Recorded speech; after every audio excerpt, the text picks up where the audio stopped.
Siddipet collector కార్యాలయంలో నిర్వహించిన ప్రజాపాలన దినోత్సవం కార్యక్రమంలో రాష్ట్ర రవాణా మరియు బీసీ సంక్షేమ శాఖ మంత్రి పొన్నం ప్రభాకర్ పాల్గొన్నారు.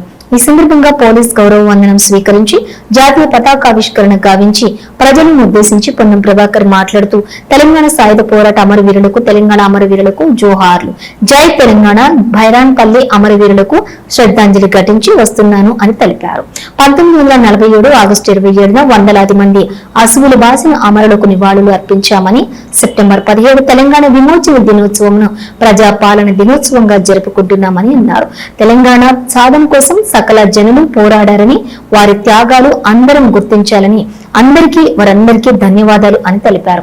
2023 డిసెంబర్ 7న మీ అందరి ఆశీర్వాదంతో ప్రజాపాలన ప్రభుత్వం ఏర్పడిందని, ప్రభుత్వం ఏర్పడిన 48 గంటల్లో ఆర్టీసీలో మహిళలకు ఉచిత బస్సు ప్రయాణం ప్రారంభించామని, ఇప్పటి వరకు 200 కోట్ల ఉచిత ప్రయాణాలు దాటాయని, ఆరోగ్యశ్రీ 5 నుండి 10 లక్షలకు పెంచుకున్నాం అని, 200 యూనిట్ల ఉచిత విద్యుత్ అందిస్తున్నామని, 10 సంవత్సరాలుగా ఎదురు చూస్తున్న రేషన్ కార్డులు అందించామని మంత్రి తెలిపారు. 1 కోటి మంది మహిళలను కోటీశ్వరులను చేయటమే లక్ష్యంగా మహిళా సంఘాల ద్వారా 0 వడ్డీ ద్వారా మహిళల పథకాలు అమలు చేస్తున్నామని, ప్రతి పౌరుడు సన్నబియ్యం తినాలని సన్నబియ్యం పంపిణీ చేసినట్లు 9 రోజుల్లో 9,000 కోట్ల రూపాయలు రైతు భరోసా, 23,000 కోట్ల రూపాయలు రైతు రుణమాఫీ చేశామని తెలిపారు. చరిత్రలో నిలిచే విధంగా పెండింగ్ లో ఉన్న అమరవీరుల స్తూపాన్ని పూర్తి చేస్తాం. చాకలి ఐలమ్మ తొలితరం మలితరం ఉద్యమకారులను గుర్తు చేసుకుంటున్నాం అని మంత్రి తెలిపారు. సాధించుకున్న తెలంగాణలో అందరూ సుఖ సంతోషాలతో ఉండేలా ప్రజా పాలన అందిస్తున్నామన్నారు.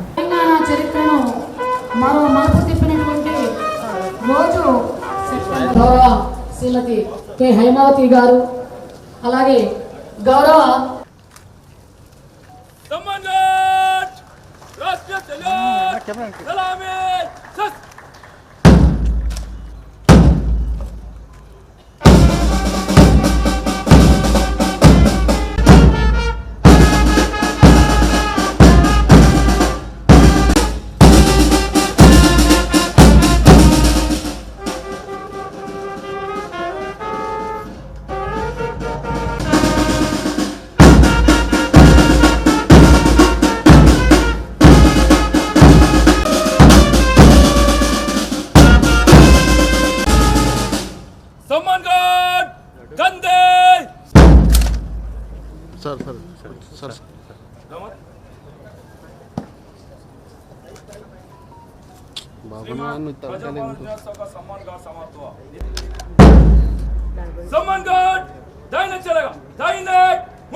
కేంద్ర బిందువుగా చేసుకొని అనేక ఉద్యమాలు 17 తెలంగాణ విమోచన దినం నాడు మనం ముప్పండల జెండాను ఎగరవేసుకోవడం మనందరికీ కూడా పెద్దల మార్గనిర్దేశనం చేయాల్సినటువంటి అవసరం ఉన్నది.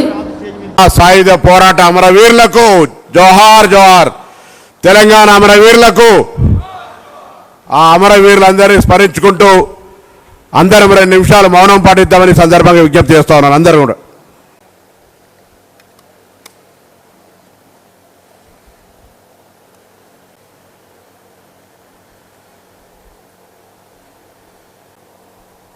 తెలంగాణ అమరవీరుల సిపి గారికి, గౌరవ మాన్యశ్రీ మంత్రివర్యులు పొన్నం ప్రభాకర్ గారికి, వేదిక ముందున్నటువంటి పెద్దలకు, అలాగే జిల్లా అధికారులకు అందరికీ కూడా ధన్యవాదాలు తెలియజేస్తూ మన అధినాయక జయ హే భారత భాగ్య విధాత, పంజాబ్ సింధ్ గుజరాత్ మరాఠా ద్రావిడ ఉత్కళ వంగా, गाहे तव जय गाथा, जनगण मंगलदायक जयता, जय हे जय जय जय जय जय हे. బైరాన్పల్లి అమరవీరులకు శ్రద్ధాంజలి ఘటించి వస్తా ఉన్నాం.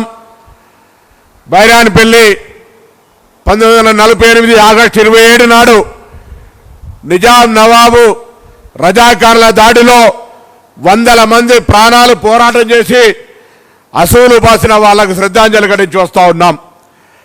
ఆనాటి నుండి జరిగిన పోరాటం తెలంగాణ హైదరాబాద్ 1948 17వ తేదీ నాడు ఆనాడు జవహర్లాల్ నెహ్రూ ప్రధానమంత్రిగా సర్దార్ పటేల్ నాయకత్వంలో తెలంగాణ హైదరాబాద్ ఆ రోజు భారతదేశంలో విలీనమైనటువంటి రోజు. ఈ విలీన దినోత్సవాన్ని తెలంగాణ ప్రజాపాలన దినోత్సవంగా గౌరవ ముఖ్యమంత్రి రేవంత్ రెడ్డి గారి నాయకత్వంలో రాష్ట్ర వ్యాప్తంగా 33 జిల్లాల్లో ఘనంగా నిర్వహించుకుంటా ఉన్నాం.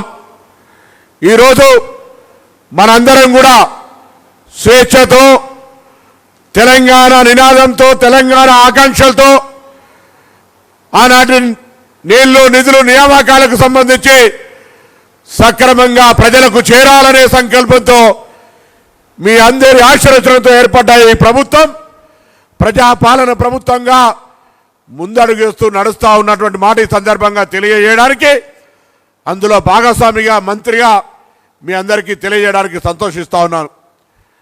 నాకు జ్ఞాపకం ఉంది, మలిదశ ఉద్యమంలో ఆనాడు తెలంగాణ సాయుధ పోరాటం ఒకవైపు అయితే భూమి కోసం, భుక్తి కోసం, విముక్తి కోసం జరిగిన పోరాటంలో తెలంగాణ హైదరాబాద్ భారతదేశంలో విలీనమైన తర్వాత తిరిగి మళ్ళీ నియంతృత్వ పోకడల మధ్యలో ఉమ్మడి ఆంధ్రప్రదేశ్ పేరు మీద జరిగిన అన్యాయాన్ని ఎదిరించు తొలి దశలోనే ఉద్యమం ప్రారంభమైంది.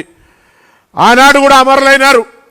వాళ్ళకు కూడా నివాళులర్పిస్తూ తిరిగి మలిదశ ఉద్యమంలో అమరులైనటువంటి వాళ్ళకు కూడా నివాళులర్పిస్తూ ఆనాడు పార్లమెంటు సభ్యుడిగా నాకు జ్ఞాపకం వస్తూ ఉంది.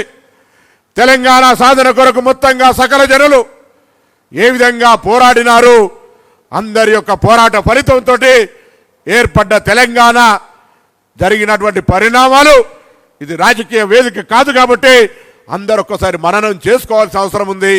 ఆ తెలంగాణ సాధనకు సహకరించి తెలంగాణ ఇచ్చిన తల్లితో పాటుగా అందరికీ కూడా ఈరోజు మనం హృదయపూర్వకంగా ధన్యవాదాలు చెప్పుకునేటువంటి ఆవశ్యకత ఉందనే మాట కూడా సందర్భంగా మనం చేస్తా ఉన్నాం. 3 డిసెంబర్ 3 నాడు మీ ఆశీర్వచనంతో ఏర్పడ్డ తెలంగాణ ప్రభుత్వం 48 గంటల్లోనే డిసెంబర్ 9 మహిళలందరికీ ఉచిత బస్సు ప్రయాణ సౌకర్యాన్ని, 5 లక్షల నుంచి 10 లక్షలకు ఆరోగ్యశ్రీ కార్యక్రమాన్ని ప్రారంభించి ఈ రోజు వరకు 200 కోట్ల మంది పైన మహిళలు ఉచితంగా బస్సు ప్రయాణం చేయడమే కాక మహిళలనే బస్సు యజమానులుగా చేసేటువంటి సంకల్పంతో, ఇందిరా క్యాంటీన్లతో, పెట్రోల్ బంకులతో, పావులా వడ్డీతో, సోలార్ ప్లాంట్లతో అనేకంగా మహిళా సంఘాల అభివృద్ధికి ఒకవైపు కృషి చేస్తూ ఆరోగ్యంగా ఉండాలని ఆరోగ్యశ్రీతో పాటుగా అనేక వ్యాధులను చేర్చి 5 లక్షల నుంచి 10 లక్షల దాకా పరిమితి పెంచి నిరుద్యోగులకు సంబంధించిన 65,000 ఉద్యోగాలు ఇచ్చి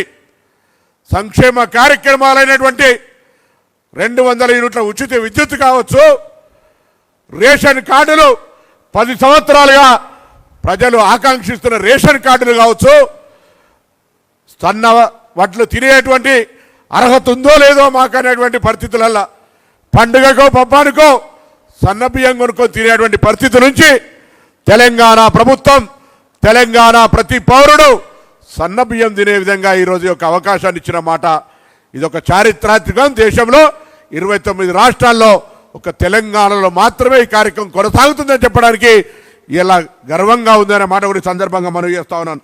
దాంతోపాటుగా ఈరోజు రైతన్నలకు సంబంధించి గిట్టుబాటు ధర కావచ్చు, భరోసా కావచ్చు, బోనస్ కావచ్చు, అన్ని రకాల కార్యక్రమాలు చేస్తూ ఉన్నాం. ఈ యొక్క సంవత్సరం ఎరువులకు సంబంధించి కొంత ఇబ్బంది ఉన్నా కేంద్రము వివక్షపూరితంగా ఏదేమి జరిగినా ఇలా ఎరువులకు సంబంధించి కొంత ఇబ్బంది వచ్చిన మాట రైతన్నలకు ఈ సందర్భంగా ప్రభుత్వ పక్షాన్ని తెలియజేస్తా ఉన్నాం. ఏది ఏమైనా ఇన్ని కార్యక్రమాలు కొనసాగుతుంటే 10 సంవత్సరాలుగా ఇండ్ల కొరకు వెయిట్ చేసినటువంటి వాళ్ళందరికీ నియోజకవర్గానికి 3,500 ఇందిరమ్మ ఇండ్లు కట్టి చూడు, పెళ్లి చేసి చూడంటే ఆ సామెతను నిజం చేసే విధంగా ఇలా పేద ప్రజల కళ్ళల్లో సంతోషం కనబడే విధంగా ఇందిరమ్మ ఇండ్లు నియోజకవర్గానికి 3,500 పూర్తి అర్హత ప్రాతిపాదికనే, పేదలకు రాజకీయాలు లేకుండా అర్హత ప్రాతిపాదికన ఎంపిక చేసి ఇవ్వడం అనేటువంటిది తెలంగాణ రాష్ట్ర ప్రభుత్వం యొక్క ప్రతిష్టాత్మకమైన ప్రాజెక్ట్ అనే మాట మనం చేస్తూ ఉన్నాం. దాంతోపాటుగా ఈరోజు గృహజ్యోతి 200 యూనిట్లు, రేషన్ కార్డుల పంపిణీ, రాజు ఆరోగ్యశ్రీతో పాటుగా అనేక కార్యక్రమాలు చేసే ఈ సందర్భంలో రెవెన్యూ పరమైనటువంటి సమస్యలు పరిష్కరించాలని, ఆనాడు ధరణి పేరు మీద జరుగుతున్న సమస్యలకు తిలోదకం ఇచ్చి భూభారతి తెచ్చి గ్రామ ప్రాంతాల్లో అసలు రెవెన్యూ వ్యవస్థకు అన్ని శాఖలకు గ్రామ శాఖల లోపల అధికారులు ప్రతినిధులు ఉన్నారు. కానీ రెవెన్యూ పరంగా ఎక్కడైతే భూమి గౌరవాన్ని ఇస్తుందో మనిషికి, ఆ భూమికి సంబంధించిన లెక్కలు చెప్పి ఆ భూములకు సంబంధించిన అధికారులు లేడని ఒక ప్రతిష్టాత్మక నిర్ణయం తీసుకొని గ్రామ పరిపాలన అధికారులను కూడా ఎంపిక చేసి నియమించినటువంటి ప్రభుత్వం ఇది అనే మాట మనం చేస్తున్నాం. ఈ విధంగా మన అమరులు ఇచ్చినటువంటి స్ఫూర్తి మేరకు, మన త్యాగమూర్తులు ఇచ్చినటువంటి ఆలోచన మేరకు ఈ తెలంగాణ రాష్ట్రం గతంలో కొంత తెలంగాణ అంటేనే నినాదానికి కూడా భయపడేటువంటి పరిస్థితుల్లో తెలంగాణ జాతీయ గీతంగా, తెలంగాణ రాష్ట్ర గీతంగా ఇలా మనం అందరం కూడా పాడుకుంటా ఉన్నాం. ఆ తెలంగాణ గీతాన్ని గౌరవిస్తూ ఉన్నాం. ఇది మన తెలంగాణ అస్తిత్వానికి, ఒక భవిష్యత్ తరానికి తెలిసేటువంటి ఒక ప్రక్రియ. తెలంగాణ కవులను కళాకారులను గౌరవించుకుంటా ఉన్నాం. తెలంగాణ అమరవీరుల హైదరాబాద్లో పెట్టే స్తూపం పూర్తి కాలేదు. ఆ పూర్తి చేసి ప్రజలకు ఉపయోగం చేసే బాధ్యత ముఖ్యమంత్రి గారు నాపై చెప్పినాడు, హైదరాబాద్ ఇన్ఛార్జ్ మంత్రిగా. దాన్ని కూడా త్వరలో తీసుకొని ప్రజలకు సందర్శనార్థం ఆనాడు తెలంగాణ అమరవీరులు చారిత్రాత్మకమైనటువంటి చాకలి ఐలమ్మ కావచ్చు, దిడ్డి కొమరయ్య కావచ్చు, ఇట్లా చాలా మంది ప్రాణాలు అర్పించిన వాళ్ళందరికీ కూడా వాళ్ళ స్ఫూర్తిగా అమరవీరుల స్తూపం, సాయుధ పోరాట వీరులకు కానీ, తొలిదశ అమరవీరులకు కానీ, మలిదశ అమరవీరులకు కానీ ఒక చరిత్ర ఉన్నటువంటి వాళ్ళందరి యొక్క చరిత్రను ఆ అమరవీరుల స్తూపంలో ఉంచి భవిష్యత్ తరానికి తెలిసే విధంగా కార్యాచరణ తీసుకుంటామనే మాట మనం చేస్తూ, ఈరోజు బైరాన్పల్లి చూస్తే ఆ గడ్డకు ఉన్నటువంటి పటిమ, అక్కడ ఉన్నటువంటి చుట్టుపక్కల గ్రామాలకు ఉన్నటువంటి పోరాట పటిమ ఇలా ఈ తెలంగాణ పోరాట స్ఫూర్తికి ఒక మార్గదర్శకత్వం అనే మాట కూడా ఈ సందర్భంగా మనం చేస్తూ, ఆ అమరులు ఇచ్చినటువంటి ఆ సాయుధ పోరాటం ద్వారా లేదా తెలంగాణ సకల జిల్లా సమ్మెతోటి సాధించుకున్న తెలంగాణలో అందరూ ఆత్మగౌరవంతో, మంచి భవిష్యత్తుతోటి, సుఖ సంతోషాలతోటి, ఆరోగ్యాలతో ఉండాలనేటువంటి ఆలోచనతోటి మీరందరు ఇచ్చినటువంటి ఆశీర్వచనంతో ఏర్పడ్డ ప్రజాపాలన నిరంతరంగా పనిచేస్తూ ఉంది. ఇంకా మీ ఆశీర్వచనంతో భవిష్యత్తులో మిగిలిపోయిన కార్యక్రమాలు చేయడంతో పాటుగా అన్ని రకాలుగా ప్రభుత్వం ప్రజల కొరకే, ప్రభుత్వం ప్రజల సంక్షేమం కొరకే, ప్రభుత్వం ప్రజల అభివృద్ధి కొరకే అనే ఆలోచనతోటి ముందుకు పోయే సందర్భంలో ఈ జిల్లాకు సంబంధించినటువంటి అధికారులందరికీ విజ్ఞప్తి చేస్తా ఉన్నా. జిల్లా తప్పకుండా తెలంగాణలో ఒక మళ్ళా అగ్రభాగాన నిలబడే విధంగా ప్రభుత్వం ఇస్తున్న కార్యక్రమాలన్నీ క్షేత్రస్థాయిలో సూక్ష్మంగా ప్రజలకు చేరేలా, వాళ్ళు ఈ లబ్ధిని పొందేలా, వాళ్ళకు అన్ని రకాల అవకాశం ఉండేలా, ముఖ్యంగా ముఖ్యమంత్రి గారు ఒక మాట అనేక సందర్భాల్లో చెప్తూ ఉంటారు. గతంలో పంపిణీ చేయడానికి భూములుండే, గతంలో పంపిణీ చేయడానికి సమృద్ధిగా నిధులుండే, ఇవాళ వాటి కొరత ఏర్పడ్డది. ఈరోజు ఇవ్వగలిగింది, భవిష్యత్ తరానికి ఉపయోగించగలిగేది, ఎవరు దొంగలు కూడా ఎత్తుకపోలేనటువంటిది ఒకటే ఆ విద్యకు సంబంధించి నేను ప్రతి ఒక్కరిని కోరుతా ఉన్నా, ఒక సామాజిక బాధ్యతగా బడికి పోనటువంటి వాళ్ళు ఉండే అవకాశం లేకుండా 100% అక్షరాస్యతతోటి ఉన్నత విద్యలు ఈ పోటీ ప్రపంచంలో అన్ని రకాల పేదలకు ఈరోజు చాలామంది, ఇలా మన చీఫ్ సెక్రటరీ రామకృష్ణారావు గారు కూడా సర్వేల్ గురుకులంలో చదివినటువంటి ఆయన్ని, మొన్నటి దాకా ఉన్న డీజీపీ మహేందర్ రెడ్డి, ఇవాళ ఉన్న పబ్లిక్ సర్వీస్ కమిషనర్ బుర్ర వెంకటేశ్వర్లు, మన ముఖ్యమంత్రి గారు, మేమంతా కూడా ప్రభుత్వ పాఠశాలలో చదివినటువంటి వాళ్ళమే.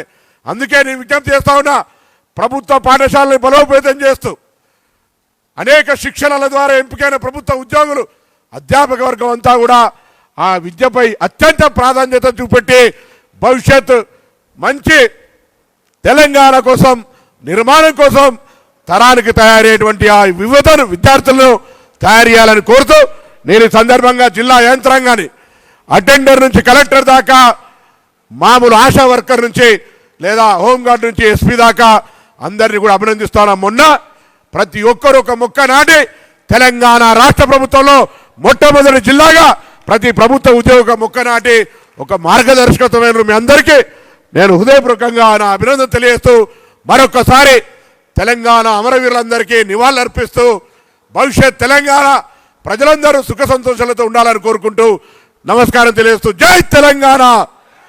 తెలంగాణ అమరవీరులకు